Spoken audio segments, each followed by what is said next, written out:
Thank you so much for joining us for our winter virtual event this morning. My name is Carrie Supino. I am the Community Engagement Manager in Colorado Springs for Palmer Land Conservancy. We appreciate your patience this morning while our final speakers are joining us online and we're getting our presentation queued up and ready to go.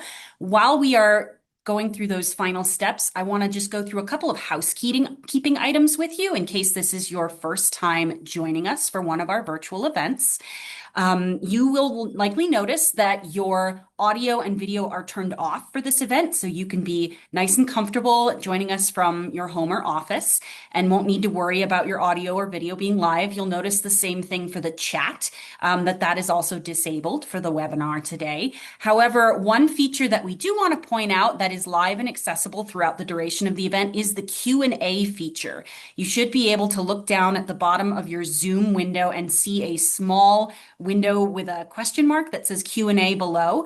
That we will be using to answer questions that will be addressing towards the end of the event. However, we encourage you throughout the duration of the event, if you have anything that you think of that you'd like to ask any of our panelists, to put it in that Q&A box. Our moderator will see it and keep a log of all the questions as they are being submitted. And then towards the end of the event, we will be answering any and all questions that you put forward to all of us. We're just getting the last components of the event dialed up here. We're so excited again to have you join us. And while we are getting the last components of the presentation queued up and ready to go, I will give you all just a little bit of background on our virtual events here at Palmer.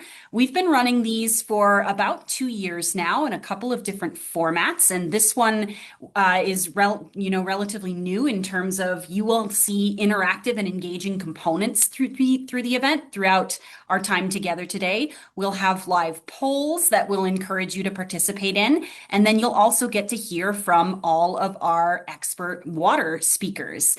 So I'm going to commence with introducing our speakers and having them tell you a little bit about themselves while we get queued up and ready to go today. So again, my name is Carrie Supino. I'm the Community Engagement Manager. I'll be your host today. And then let's go over to Dylan O'Hare. Good morning, everybody. My name is Dylan O'Hare. I'm the Senior Conservation Manager. Looks like, Dylan, you might be muted.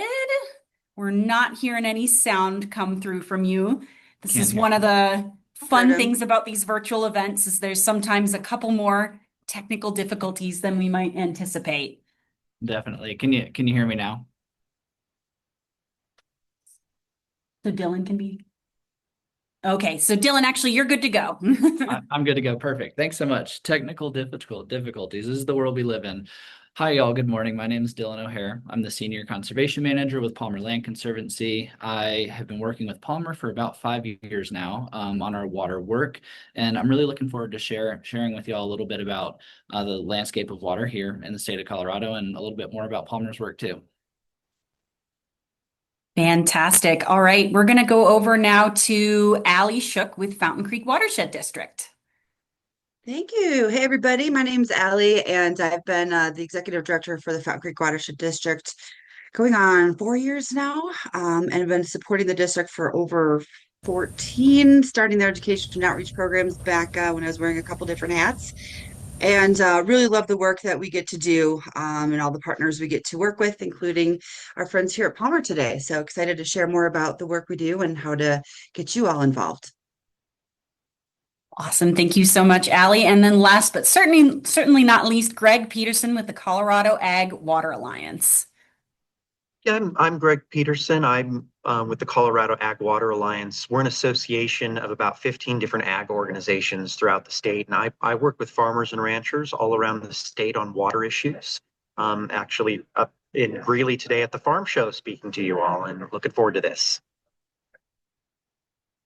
Thank you so much, Greg. All right, so we hope that you're looking forward to hearing from all of our speakers today. When it comes to water in the West, we understand that this is a pretty complex and intricate topic. So first things first, we'd like to get our presentation started with, again, a question for you, our audience members.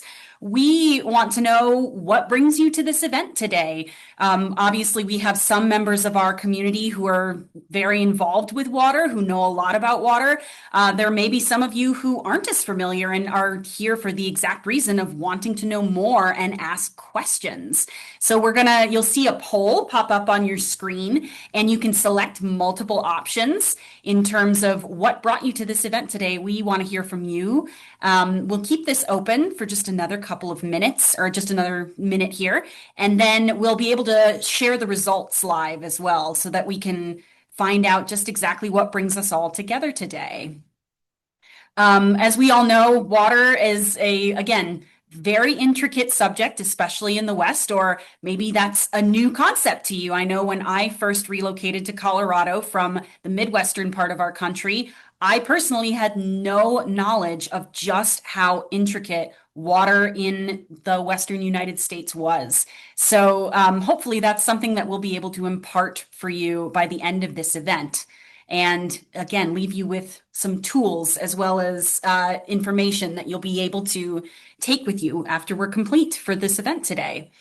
All right, we're going to go ahead and wrap up that poll, and then let's get a sense of what brings everybody here. So it sounds like and looks like from our poll results that we have everyone here has maybe at least a little bit of information about the way water management and water scarcity is currently looking in our state. We also, again, maybe you're just here because you want to support Palmer or Fountain Creek Watershed District or the Colorado Ag Water Alliance, all of our partners that are making this work so influential on the ground. And then maybe you're just here because you are interested and want to know more about water in our state. So thank you so much for participating in that opening poll. We're going to have one more question that we're going to put to the audience here before we get started with the main body of our presentation. This one is a little bit more open-ended, let's say. We want to know, what is your favorite way to enjoy water? And this can be really totally up to you in terms of the way that you want to answer this question. It could be your favorite place to enjoy water. It could be maybe using water that you have to water a garden or plants and food that you grow for your family. It could be a place to recreate on the water, but we want to know from you, what is your favorite way to recreate on the water?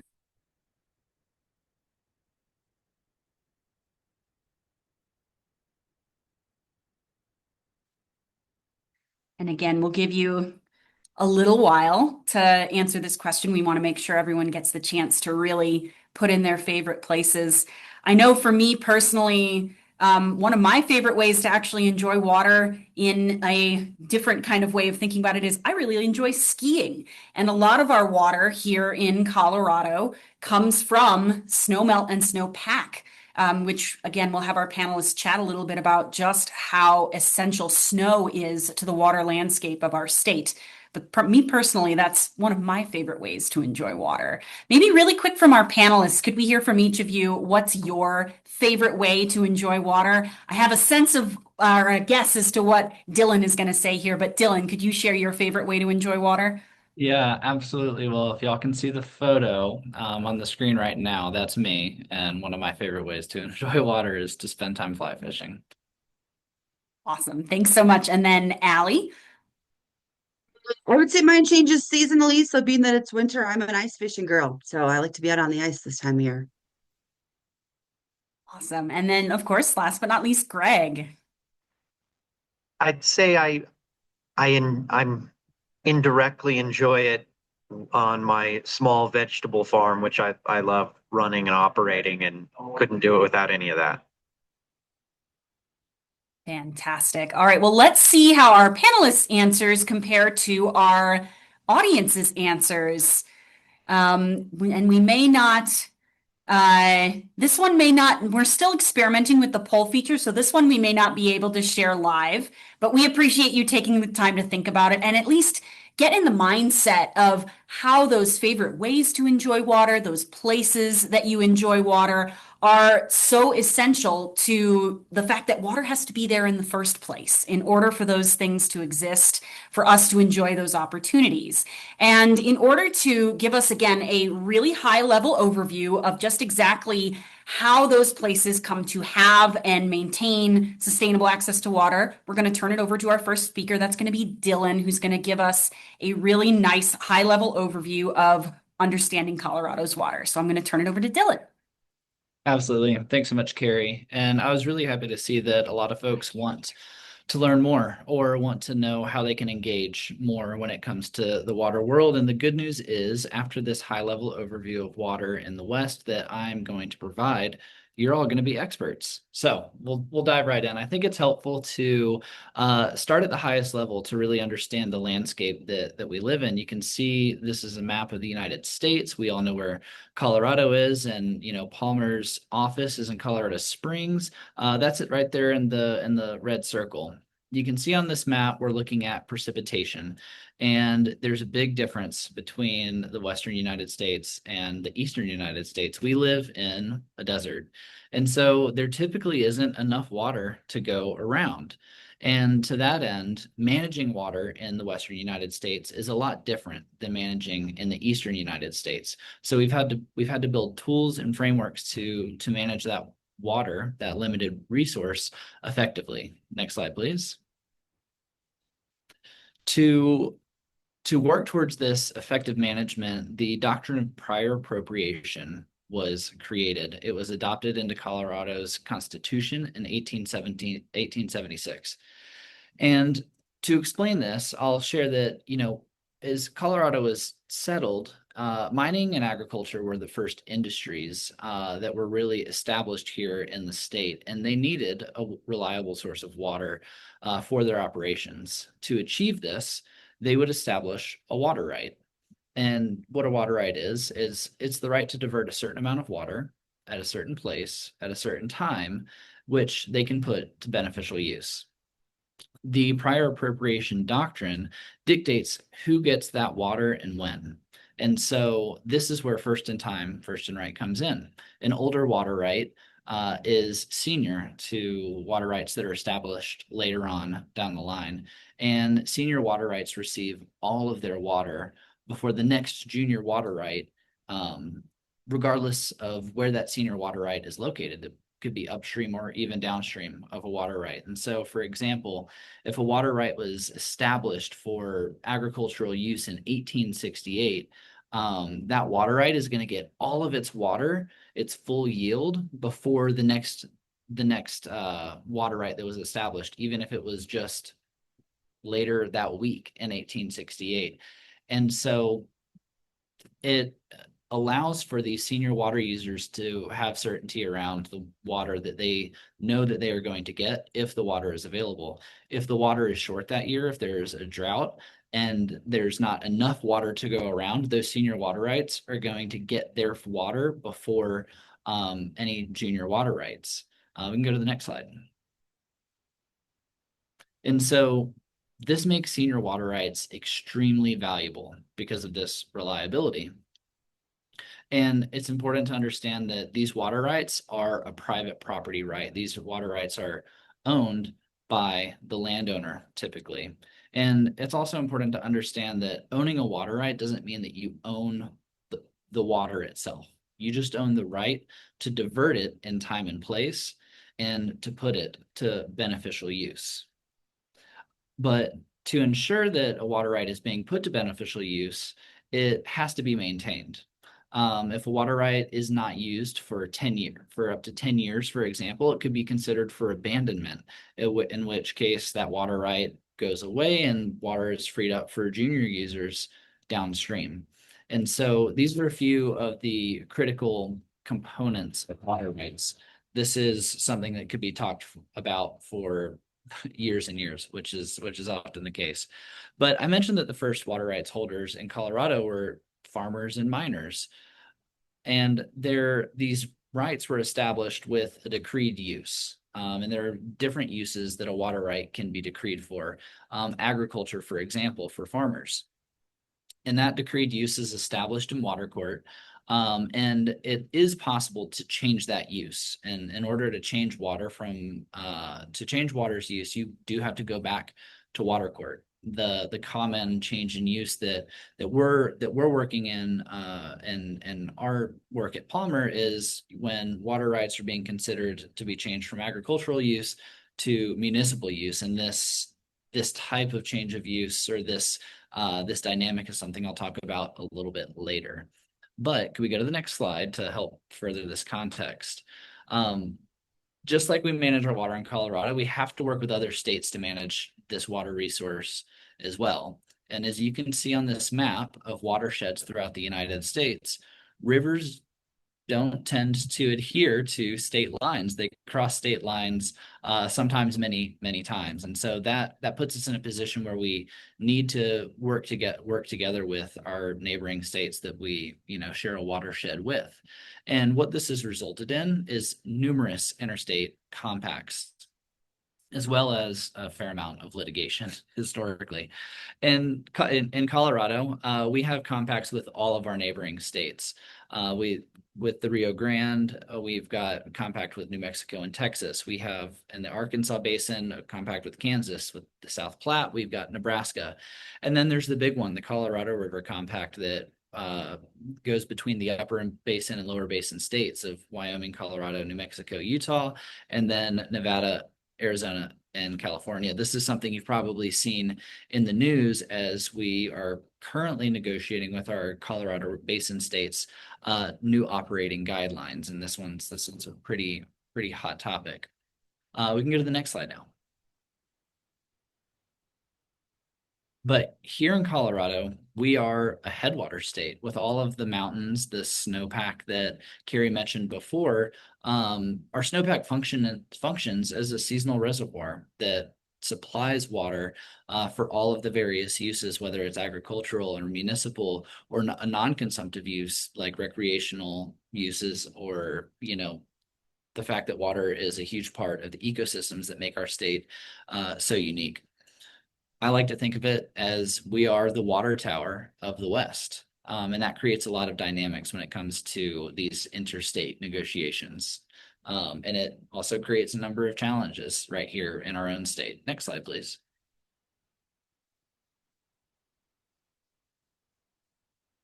So when we think about the challenges in Colorado, I really think that it can be boiled down to supply and demand.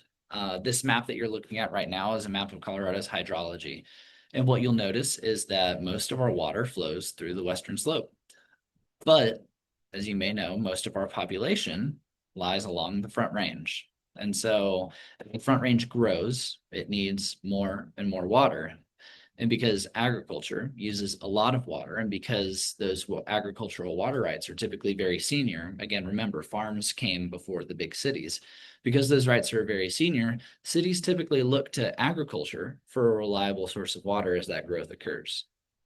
And this has created that supply and demand challenge, one that threatens agriculture and rural communities. In the past, this has resulted in rural communities disappearing when their water is put to use somewhere else in the state.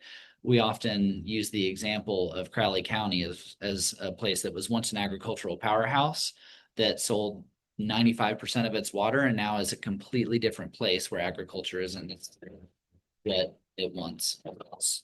So that's the challenge. That's the big challenge before us, is how do we use this water? How is this water shared? And how do we protect what's valuable to us here in Colorado? And next slide, please. And so to address challenges, we have to build solutions. For the past decade, Palmer has been working at the center of this challenge. We believe that rural communities are worth protecting, and that it doesn't have to be a zero-sum game when it comes to the use and sharing of water rights.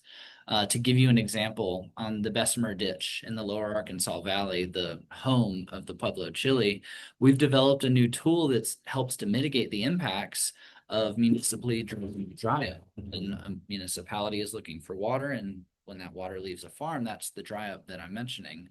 To further this effort on the Bessemer Ditch, we're now working to pilot the use of this new tool that I mentioned. The tool is called a substitution of dry up provision. It allows us to work with voluntary farmers to optimize the use of a limited supply of water that is at risk of dry up in the future.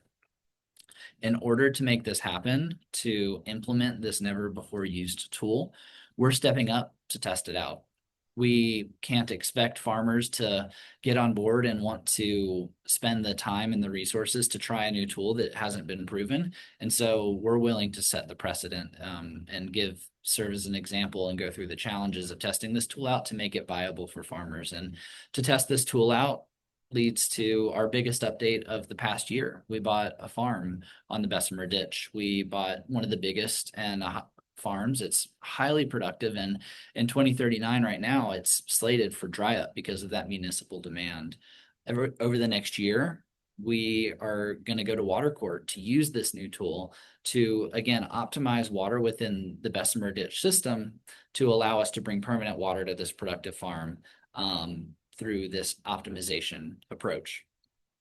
This approach and the tools that we have developed and can develop aren't just needed in Pueblo County, though, or in the lower Arkansas Valley. They're needed across the state, and that's where Palmer is working with all of the partners that you have on the call today, and many, many other partners that are working in this space to advance this work, because we believe that conservation is a solution. So there's your high level. You are all beginning experts in water now, and I'm happy to pass it on. Thank you so much, Dylan. So obviously, as Dylan stated, that's a lot of information condensed down into a very short amount of time. People spend whole, college degrees and above and beyond focusing on ways to create creative solutions to water scarcity in the West. But for those of you who are joining us, again, we found out a little bit more about what brought you to the event today. Just from this really quick high-level overview, we'd love to know, did you learn anything new? Is there anything in that just really quick snapshot of how water works in Colorado that maybe you didn't know before, was a new piece of information, whether it was about Palmer's work or any of the concepts around water rights, water compacts? I know I learn something new from Dylan every single time I hear him speak. So go ahead and fill out that poll that popped up on your screen really quickly. And again, this is a pretty simple one for you to answer. We hope that you were able to find some new piece of information to take away with this particular presentation. And again, this is just one small piece of Palmer's work in the water space. We obviously, as Dylan emphasized, can't do this work without partners. And Palmer is very much in the business of working alongside numerous different mission-aligned partners to create win-win solutions where we don't want to, completely ostracize any of the folks, because water affects us all and we all need water very much in terms of getting on to enjoy good quality of life here in Colorado. So without further ado, I'd like to turn it over to Allison Shook with Fountain Creek Watershed District, who is one of the best representatives of our very highly affected municipal watershed here in the Pikes Peak region. So we're going to go ahead and turn it over to Allie. All right. Thank you, Carrie. Okay, yeah, there's so much to talk about when it comes to water, and I think we're all just really passionate about what we do, so we could spend the rest of the day here. So I'm going to similarly fly through a lot of information today, but I hope it's going to be new information, a reminder of some things, and maybe some inspiration at the end. So next slide.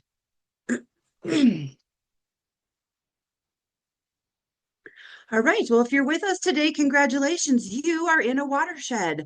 Water does flow downhill, right? And it's guided by topography of the land. Everything upstream, excuse me, impacts downstream.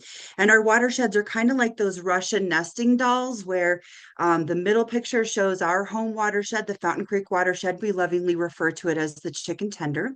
So that little watershed is part of the larger Arkansas Basin watershed, which is pictured on the right. You can see these are the major watersheds or basins of the state of Colorado. And then part of that, we are part of the largest watershed in the United States, which is the Mississippi, Missouri, drainage basin or watershed. So we all live in a watershed. Everything flows downhill. Next slide. So I'm not going to go into a whole bunch of our history, but basically people saw a need and they did something about it. We were stood up in 2009 to support the 9-member governments that we support. So we are a quasi-governmental entity, and we do have a little bit larger watershed management area than the footprint of the watershed, the chicken tender itself. We also have a little bit of land use authority in the southern part of the main stem of Fountain Creek. We call that the corridor. So any activities occurring in that space must go through our land use authority process to ensure those activities meet our demands, our criteria. So you can see we have a very unique board. They are representatives, elected officials from around the region, and then we have one Pueblo County landowner. We have a monetary mitigation fund advisory committee that helps us spend the $50 million that we were given by Colorado Springs Utilities to offset the impacts of the Southern delivery system. And then we also have 2 committees that we invite the public to participate in, as well as technical experts from the region. Next slide. All right, so a couple fun facts about our watershed I have listed here. Basically, she's a wild one. The Fountain Creek watershed is perhaps one of the most erratic watersheds in the country by virtue mainly of our topography, this huge change in elevation, but also we have these naturally erosive soils. We have the west side, which is gravelly with that Pikes Peak granite. We have sandy soils on the east side. So there's a lot of shifting and moving that occurs in the Fountain Creek watershed, which is nothing new, by the way. This has been going on since before any of us were here. This watershed has been shifting around. So that lends itself to be a very diverse watershed, though. You can see such a huge variety of plant and animal life as you start at the top of Pikes Peak and head down to the plains. And then we also support our citizens from big cities and mountain towns, from farms to classrooms. We all share and impact this local water resource. Next slide. Just going to spend a quick minute here going back into time. This is Cutler Hall here at Colorado College. I want you to just take a look at this picture. And then on the next picture, which you may go ahead, let's see what's changed. Oh my gosh, we have a city. The only reason we are able to look like we do today is because of why we're all here today, and that is water. So I mentioned the Southern Delivery System pipeline that Colorado Springs Utilities bought. They had water rights, as Dylan mentioned, well, those water rights in Pueblo Reservoir. And here we go. Yep, here's the map. Perfect. So yeah, you can go ahead to that one. Thank you. So here's the map. This is a great visual. It shows you the really complex system that fortunately many people a long time ago thought of so that we're able to live here today. So the big red lines are the pipelines. Thank goodness most of those are gravity fed coming from our mountains. 80% of the water that we drink comes from the other side of the Continental Divide if you're on the Colorado Springs Utilities water system. You can see a series of tunnels that have been dug through the mountains. There's a couple reservoirs where we store our water, both locally and in the mountains. And then the last big pipeline was a Southern Delivery that's on the right side of the map there that brings water from Pueblo Reservoir up to our town, and that's to support our growing population. You could talk to folks that have been around for a long time, and Fountain Creek used to be actually intermittent. There were certain times of the year where you could walk across the sandy bottom of Fountain Creek and there was not a drop in it. But because we have imported all this trans mountain water, we have dramatically changed how our watershed behaves. So in addition to those natural conditions that we have all the human impacted things as well. Next slide. So I call this the list of things that keeps Allie up at night. And maybe it does to some of you too, but these watershed risks are real. Some of these things we've got some control over. A lot of them we don't. Some we've already had impact us. Some we think we have control over, but then we get proven wrong. So there's just a lot of things as we look at managing the health and well-being of this watershed for citizens, for wildlife, for the ecology, for farming and agriculture. A lot of things we have to think about and try to be proactive where we can. Next slide. I wanted to bring this one up because the Colorado Drought Monitor is a resource I frequent from time to time just to see what's the water picture literally in the state look like. So you can see, I wanted to pull up last year to this year, and there's a huge market difference, and that is the exceptional drought we're facing. Guess what? Where our drinking water comes from. So water managers across the state, Colorado Springs utilities experts are trying to, we've been planning ahead. We know these days are coming. But this is where we have to step in and say, okay, there's probably going to be some watering restrictions. We need to probably change our behavior in a few ways. Maybe we need to do things differently because, again, this one's out of our control. We can't make more water. So that's a big issue that we're all looking at right now. Next slide. All right, so our little creek, I like to call it predictably unpredictable. You can see this is in the lower part of the creek. The main picture here, there's a building that who knows, the next storm could send this one sliding into the water. We also had a property owner call me 2 years ago and say, hey, that was a small rainstorm, but I lost 8 feet of my property overnight.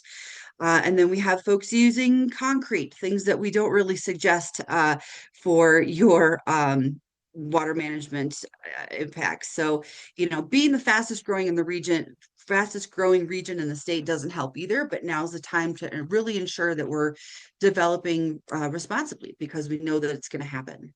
Next slide.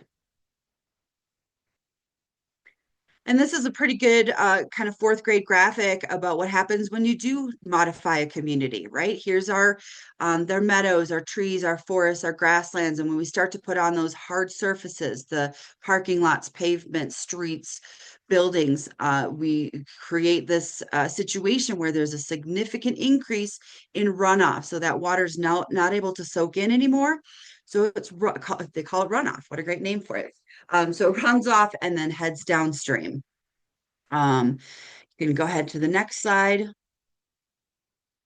And this is an image of what happens kind of when you don't take care of development properly. This was the Monument Branch is a tributary to the main stem of Fountain Creek. This is up north, and behind the tree bank there that you can see, there was a development that occurred, and they improperly managed their runoff. And just in a couple years' time, you can see this creek is now completely blown out.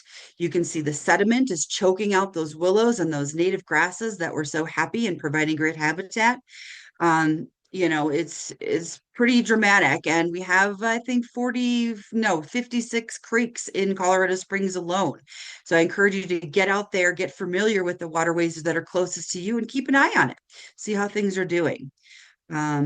Next slide. All right. So, this stuff is really complicated, but you guys showed up today. That means you're interested, you're passionate, or maybe you had nothing else better to do today. Either way, you're here. So I got to tell you that these are some really easy ways coming up that you can each dip your toe into, being a watershed manager. And one of my favorite, heroines of all time, Jane Goodall, what you do makes a difference. And you have to decide that difference that you make. And that difference can be every single day. We make choices every single day that can positively or negatively impact our watershed. And so this is your watershed warrior training, no cape required. Some really tangible differences that can be made if each one of us does a couple things. So let's go through those suggestions. Next slide. All right. So it's easy and fun to be a watershed warrior. We have so many great opportunities for events. There's cleanups have been one thing we've been really promoting since we started the Creek Week cleanup, and now it's the largest cleanup effort in the state of Colorado. So now we do a one-time spring day cleanup called the Great American Cleanup. We also support the Bear Creek Dog Park with an April Stools Day event. So if you're really into scooping the poop, we've got a place for you. There's a lot of places to play around here. And if you're playing with intention, you're living it, you're loving it, you protect what you're connected to. Kids that play in creeks are a lot more likely to care about them as they grow older if they have that, those formative experience as a kiddo. And then there's lots of opportunities to join other groups if you're not sure where to go with your bike or what to do or what a 5K is. There's a weekly run on Monument Creek every single week on Tuesday nights. So no shortage of opportunities to get out there and science and bikes is kind of the coolest combination I could think of. So head out on one of our bike rides coming up. Next slide. All right, education. So, you're here today. This is a great opportunity, but how fun is it to go out into the watershed and see some of this stuff going on? So, there's tours that are coming up. We do a monthly liquid lecture at a brewery. So we call that our edutainment, right? Where you get $1 off a beer, you get to learn from water experts on different topics. And then the committees I mentioned earlier, those are all free to attend. They're virtual, so you can, again, sit from the comfort of your home and listen to what's going on in the world of the Fountain Creek Watershed District. All these groups that I'm mentioning here, Tusk and Palmer, we all have e-newsletters, great way to stay connected, social media, and so look for it. We're out there. Next slide. All right, a couple more things on behavior change. Becoming a watershed warrior is about taking some actions, and water is certainly mostly used outside. So we're really big on ripping out a chunk of bluegrass. We're not saying redo your whole yard and spend thousands and thousands of dollars. Take a little bit each year, as I've been doing in my backyard, trying out different plant species, putting in rain barrels. We're doing a rain barrel sale coming up here this spring. So if you don't have a rain barrel, yes, they are legal now. They weren't until 2016 when we changed that state legislature. And then a really cool thing we've been doing is installing residential rain gardens in the southeast part of Stratton Meadows neighborhood. In fact, we've got 5 rain gardens in, and this is where you take your downspout, connect it to a bowl-shaped garden in your yard, and now you're using natural water and your plants are much happier. You're helping the pollinators, you're beautifying.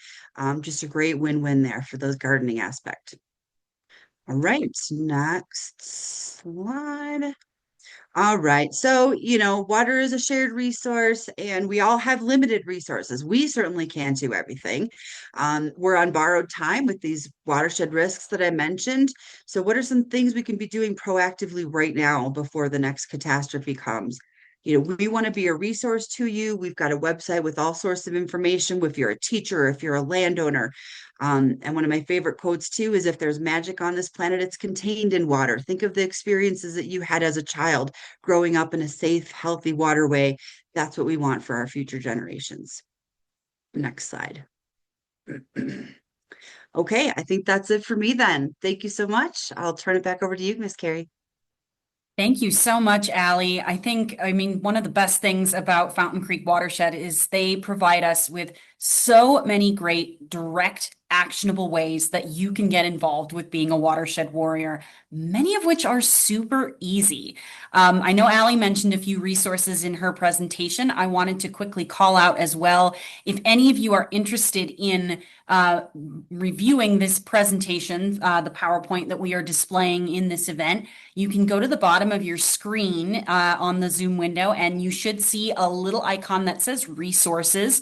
And that should actually allow you to download the PowerPoint presentation via a PDF if you want to have access to the presentation for future reference. We'll also be including it in a follow-up email that you'll receive tomorrow, which will also have the recording for this event. So lots of great resources. If you want to look back and get reconnected with ways to stay engaged, we're going to try and make it as easy as possible for you. Last but certainly not least, Greg Peterson of the Colorado Ag Water Alliance is going to speak to just how critical the use of agricultural water is to maintaining the health and welfare of our state and our local communities. Agriculture takes a lot of water, which you may or may not know, but there are so many reasons why making sure that we can work cooperatively with our municipal and agricultural partners can create a healthier and more robust life for us in Colorado. So without further ado, let's hear from Greg. Great. All right, thank you. And there might be if there's loud background sound, will my panelists just let me know and I'll just speak louder? How does that sound? So yeah, like I mentioned, I'm Greg Peterson. I'm with the Colorado Ag Water Alliance, and I work all around the state with farmers and ranchers on water issues. And that involves efficiency projects, research projects on conservation, water quality, and I work with a lot of producers on trying to finance and fund infrastructure improvements. Next slide. So in 1997, there was 3.4 million irrigated acres in Colorado. And since then, we've actually lost a significant amount, actually more than any other state in the West, for a variety of reasons. And it's drought. I mean, we've been in a prolonged drought for over 20 years. Not as bad as it originally started in the 2000s, but bad. Development, that's been a cause. And then also, since we are the headwaters of all these different river systems, we have, and all these compacts, we really put a significant effort into maintaining and making sure that we abide by those compacts. And in two of probably our most productive regions out on the Eastern Plains, in the Republican River Basin and in Southern Colorado in the San Luis Valley, we've been fallowing tens of thousands of acres to comply with compacts and maintaining our aquifers. And so, next slide. So we've lost a bit over 1 million acres, so a 32% decrease. And that goes beyond any projections that we had. We were hoping to lose significantly less of that by 2030. Next slide. So I wanted to address this because this comes up a lot, is, well, why don't they just become more efficient in agriculture and that'll solve problems? It'll actually, I mean, there's a lot of good reasons for agriculture to become more efficient, whether it's switching from flood to drip irrigation or sprinkler, or lining a dirt ditch, but conservation is the one reason not to do that. You can do it for labor savings, you can do it for yields, you can do it for production, you can do it for reducing disease. There's a lot of great reasons. And I think it comes down because most people are familiar with efficiency with like a toilet. How in the past, I mean, every time you flushed a toilet, it used 5-7 gallons per flush. Now most toilets use 1.6 gallons per flush or less. We say it's a more efficient toilet, the water use goes down. And in agriculture, this is actually the opposite. Next slide. And so when we talk about efficiency in agriculture, we're actually talking about when water's being consumed. Most of your household activities that you do inside your house, you consume virtually no water or relatively little water when you are using the sink, when you're using the dishwasher, when you're using a washing machine, when you're using the shower. But in agriculture, and also like on your lawns, we're now using consumptive use. And your efficiency is actually the consumptive use, or how much water is consumed over the amount of water you apply. Next slide.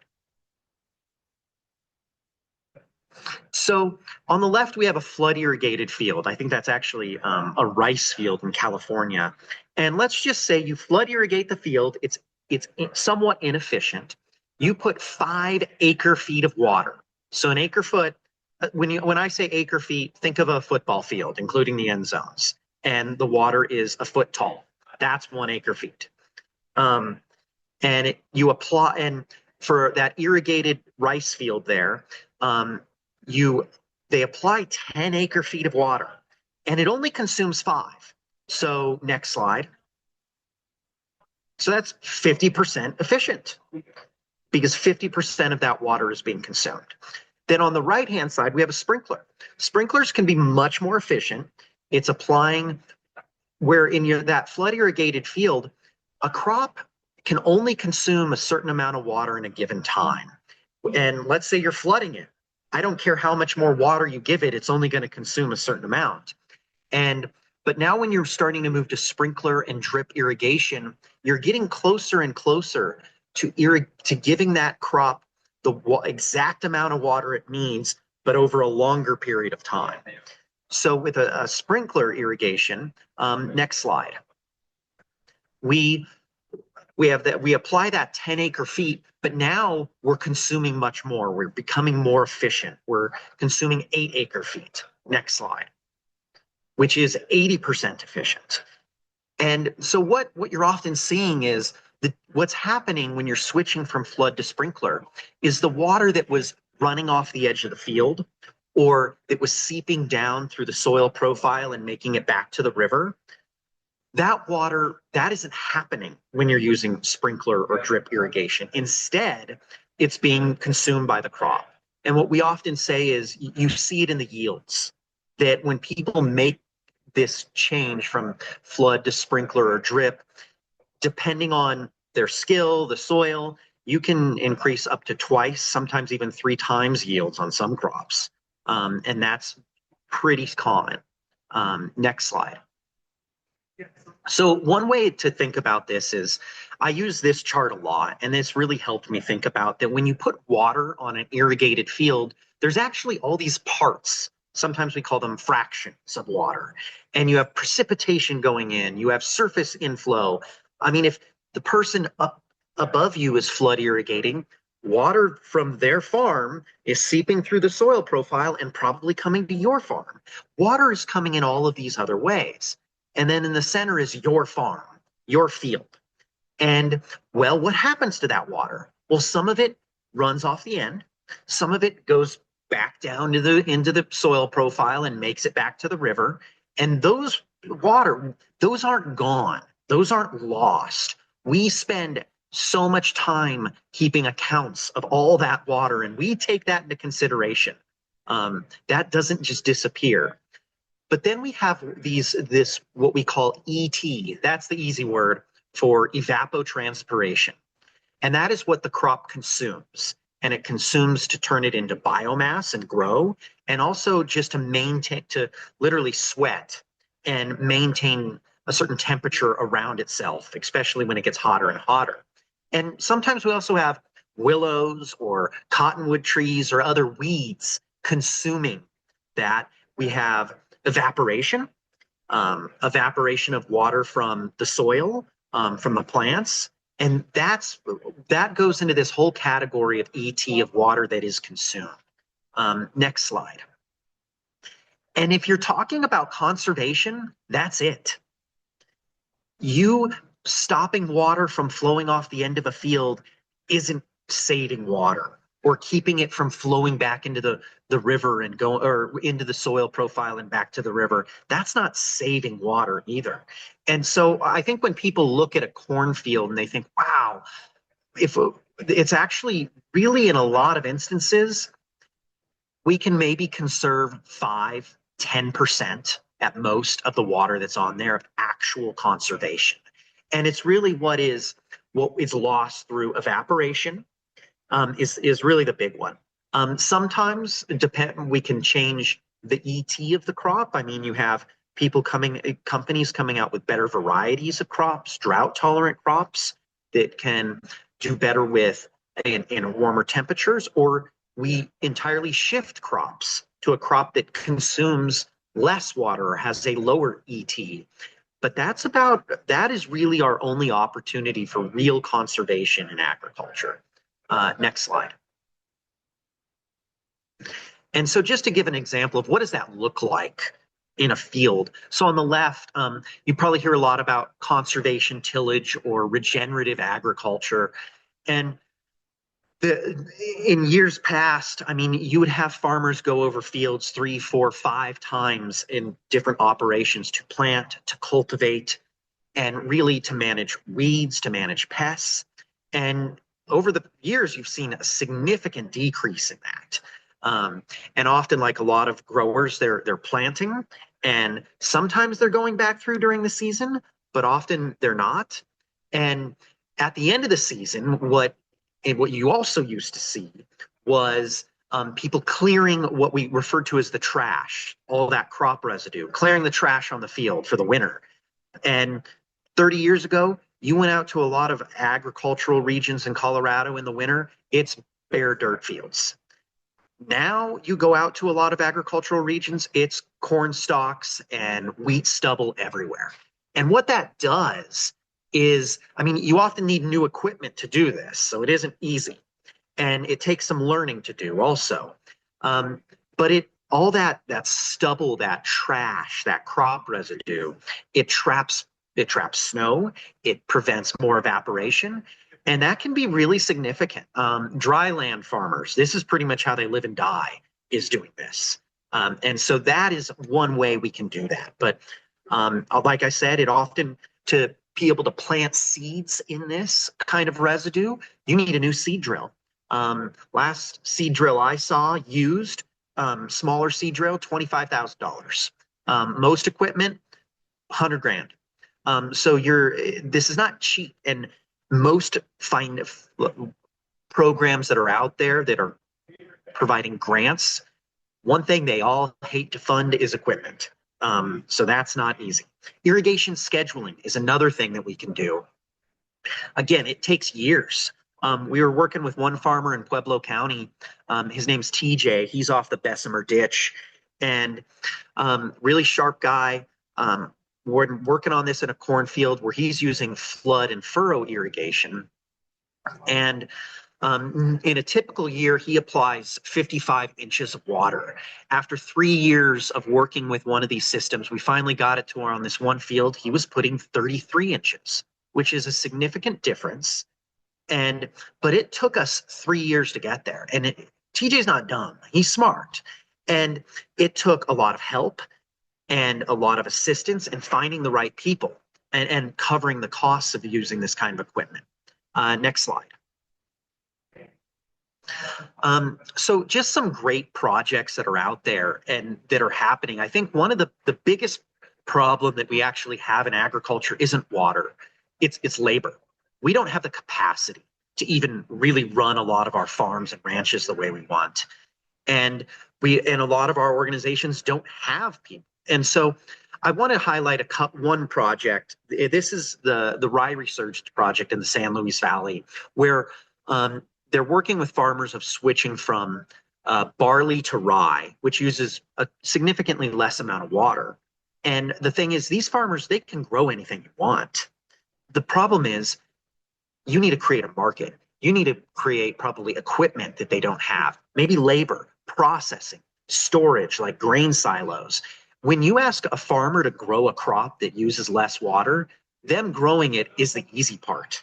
It's the entire value chain that pretty much has to be built from scratch to make that. And they're doing this down there, and they're literally going out and marketing and meeting with businesses and trying to find people to buy rye. And they're having a lot of success, but it's really slow going. Next slide. And one other thing that I wanted to just talk about too is just where we've been having a lot of success, and it's not in the world of conservation, but just in trying to fix a lot of this aging infrastructure and efficiency. This is the Terror Ditch over in Delta County, still one of the ditches with the best names I've run across. And what you can't see on this is further to the right is pretty much a sheer cliff. And they've had to patch this over 100 years. If you're on a ditch in a mountainous area, you've probably done the same thing. And right now, they're actually doing their first $100 million project. And these are not wealthy people at all. And it took a lot of work to get here, about 4 years, and a lot of help and a lot of being creative with funding sources. They did come up over the past 5 years. They saved about $100,000, which was a lot for them. But that was only 10% of the project. Next slide. And we relied heavily on NRCS. NRCS, the National Resource Conservation Service, is probably the most powerful lever that we have in this country for influencing agriculture on a large scale. This is the reason we have pivots all over the Ogallala Aquifer. This is the reason we have an emphasis on organic agriculture in the country, is because they do payments for certain practices. And they were able to cover 60% of this $1 million project. One of their problems, though, is they lack engineering staff. And that was a huge hurdle. Next slide. And we were able to use funds and work from all of these other organizations to really patch in for the lack of engineering, find engineers, pay them, and also get more funding so that we could get this little, as the president said, his little dinky ditch, the Terror Ditch, to do a $100 million project. And that was really significant for them. And I think I've worked with a ton of groups like that, and it takes time and patience. but it's something that we can get to.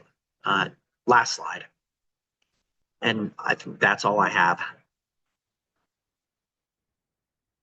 Wonderful. Greg, thank you so much for that wealth of knowledge when it comes to, again, just how big some of the complex issues that agricultural producers are facing in our state when it comes to water, but also some of the great solutions that we're seeing and also resources that we hope those agricultural producers are able to rely on. As Ali said, one of the greatest things that any of you who are on this event today can do is to just be informed. You've already taken the first step towards being a great water advocate just by showing up today. And we hope that we can equip you with some tools to enhance your water knowledge. If we could go to the next slide, please. Like we said, this is complex and deep subject matter. And so we hope that this event has maybe sparked some curiosity for you today in terms of wanting to enhance your water knowledge. We have a list here of different resources that you can feel free to peruse. The majority of these are books. However, there's also a podcast put out by Trout Unlimited, all of which are highly recommended, pretty highly digestible as well, written by folks who aren't necessarily water experts, and do a lot of great justice to this work in the realms of storytelling. So again, this list will be included in our follow-up email. It's included in the PDF if you like to download the presentation. Let's go to the next slide, please.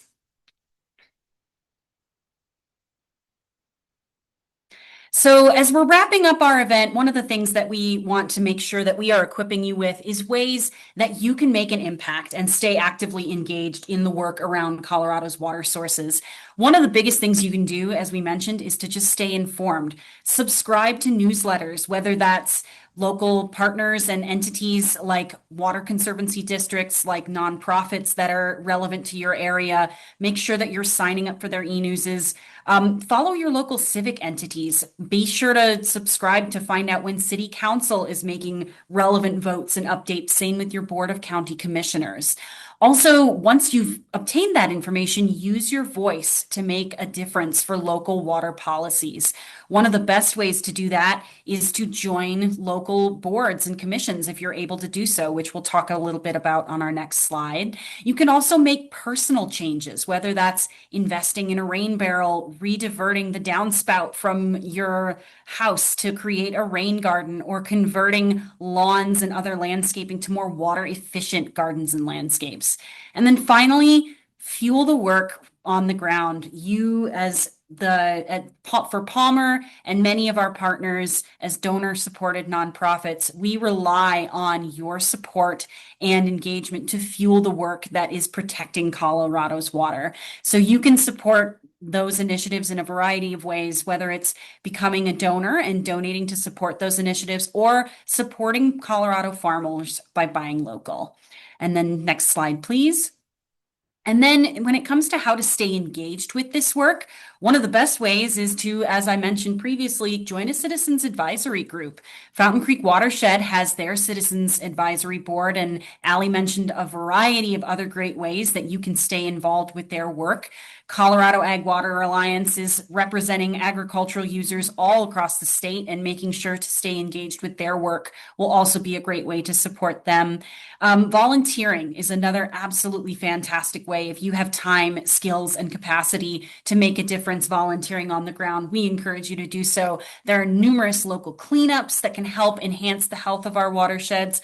Or if you're interested in volunteering with entities like Palmer, please feel free to contact me. My email is there on the screen.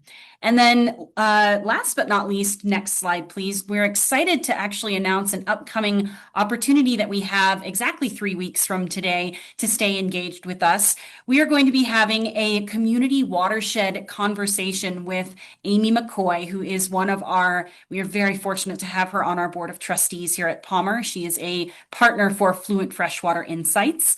We're going to be discussing and having conversations about our local watershed here in Colorado Springs, Springs and the Pikes Peak region all the way down to Pueblo. So we'll be meeting at Westfax Springs Brewing Co. on Tuesday, February 17th from 5:30 to 7:30. It's going to be a lot of fun, very casual, but we'll be celebrating our watershed over drinks. You can scan that QR code and sign up right now. It's a completely free event. We would love to see you there. And again, we'll have more information about that in the follow-up email for this event.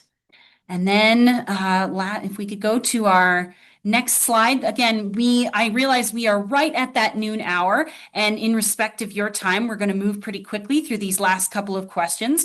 First, one of our last polls is we want to know what you gained from your event experience today. Hopefully, we've been able to give you some new information, some new insights, and some inspiration to make a positive impact for water in our state.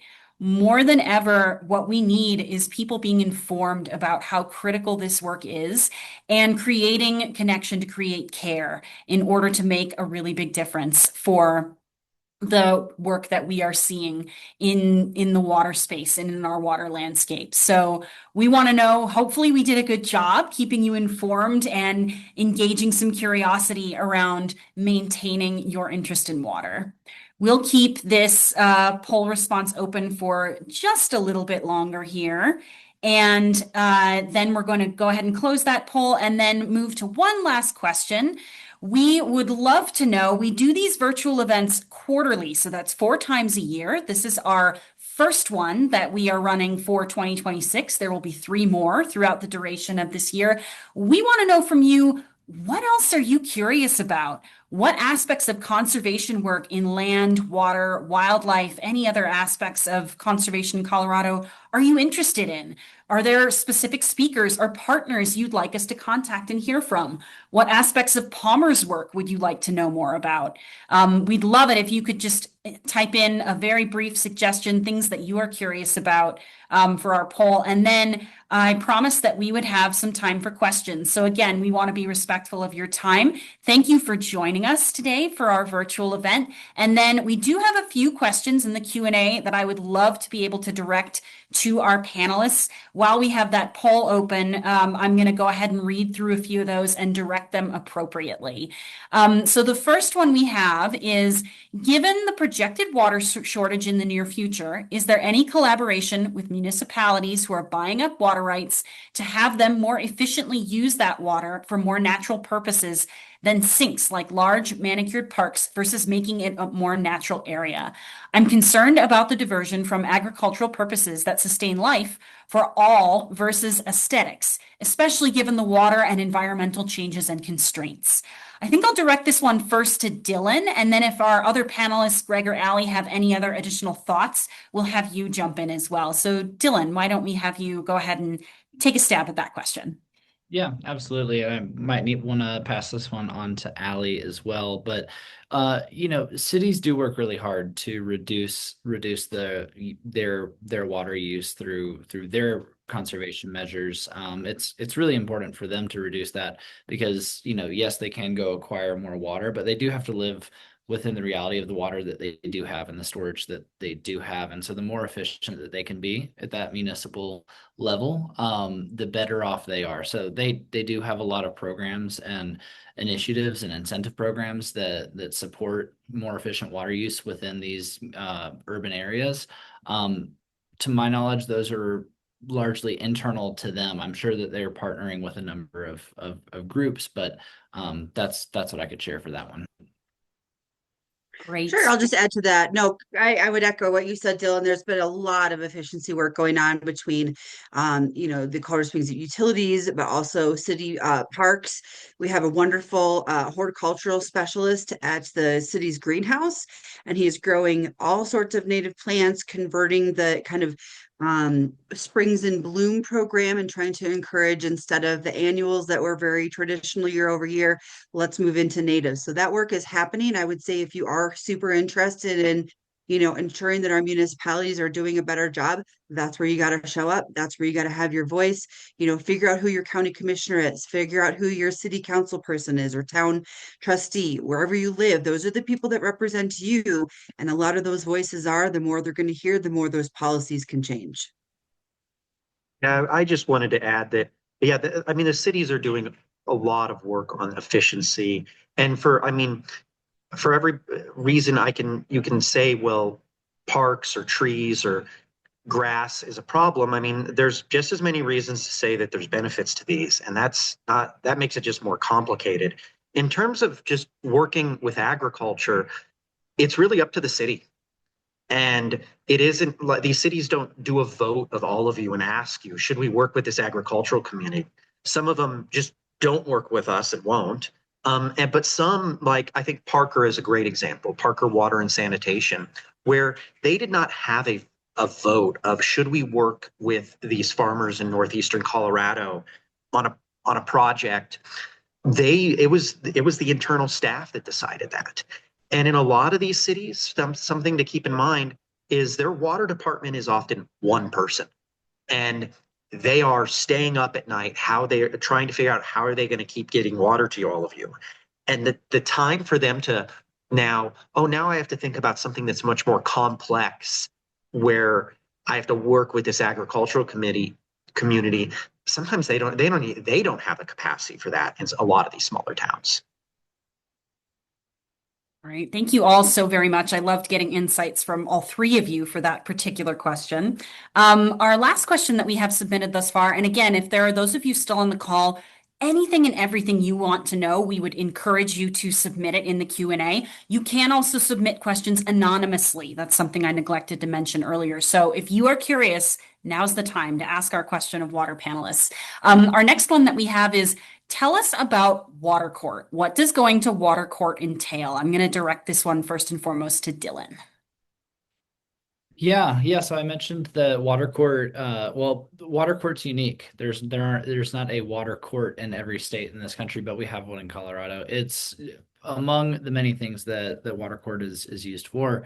I mentioned before that when there is a requested change of use of water court is the place to make that happen. And specific to this example of the change of use of water, let's say from agricultural to municipal, the judge in water court is going to rely on a lot of due diligence, a lot of engineering and legal work in these change cases. So, I didn't talk too much about injury, but if, water is going to be changed from agricultural to municipal, that city that's going to be changing the use and developing that water can't do anything that injures or impairs another farmer on a ditch system's ability to get the water that they have a right to use. And so that's just a quick example of water court. Like all of these things, we could talk about this forever, but Greg, I'm sure you've got something to share too. Yeah, I think just to give people an idea, like if I was a farmer and I have an irrigation water right and I want to go to a change of use case to also add stock water for my livestock. If I run into zero opposition, because anybody can oppose your case that sees that there's injury. So just think anybody downstream of you, which can be a lot in some cases.